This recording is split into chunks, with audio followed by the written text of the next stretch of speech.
Bonjour chers parents, je suis Dr Dousso Marcos, je suis médecin pédiatre, j'exerce en clientèle privée.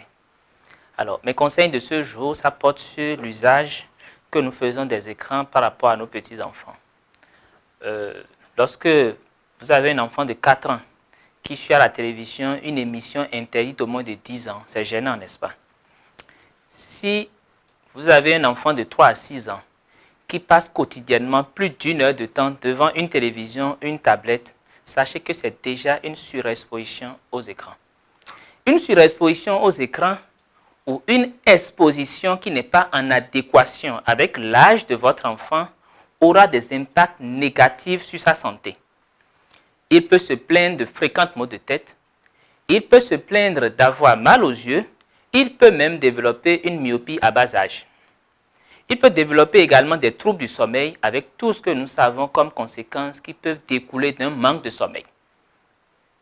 La dépendance aux écrans entraîne chez certains enfants un manque d'appétit pouvant conduire à un amaigrissement. À l'opposé, on observe chez d'autres un grignotage qui, associé à un manque d'activité physique, va conduire à une obésité. La surexposition à l'écran a aussi des impacts sur l'éducation, comme par exemple les troubles de l'apprentissage en lecture, des difficultés en écriture, en calcul, des troubles de comportement avec un enfant qui parle sans arrêt, qui est agité, qui est distrait. Vous savez, un petit enfant a besoin d'apprendre à partir de tous ses sens. Il a besoin de toucher par exemple.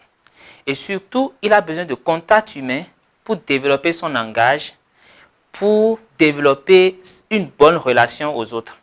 Donc, n'occupez pas les enfants avec les écrans au détriment du temps qu'ils doivent consacrer aux autres activités manuelles par exemple, aux jeux interactifs, au dialogue entre frères. Et certains comportements indiquent bien déjà un problème avec les écrans. C'est le cas par exemple si votre enfant préfère les écrans aux amis et a peu d'intérêt pour d'autres types d'activités. Si vous utilisez trop souvent les écrans pour calmer un enfant, il n'apprendra pas à se contrôler ou à réguler son humeur. Que ce soit la télévision, que ce soit les tablettes, les portables, tout ça, c'est bien. Ils peuvent constituer de fabuleux outils pour l'éducation de votre enfant. Seulement, il faut savoir les utiliser. Votre enfant de moins de 6 ans apprendra mieux avec les écrans si vous êtes à ses côtés pour analyser le contenu des émissions et répondre à d'éventuelles questions qu'il peut avoir. Chers parents, faisons de sorte à être pour nos enfants leurs idoles, c'est-à-dire des personnages, par exemple, qu'ils imitent. Que nos enfants parlent avec nos accents, par exemple. Et surtout, ne confondons pas les besoins de nos enfants avec des envies. La télévision, par exemple, n'est pas un besoin essentiel de l'enfant, alors que le sommeil est un besoin vital. Donc, il ne faut pas que la télévision vienne perturber le sommeil de votre enfant. Je vous remercie beaucoup pour l'attention que vous prêtez à nos émissions et merci également pour tous les retours positifs de votre part. Je vous remercie.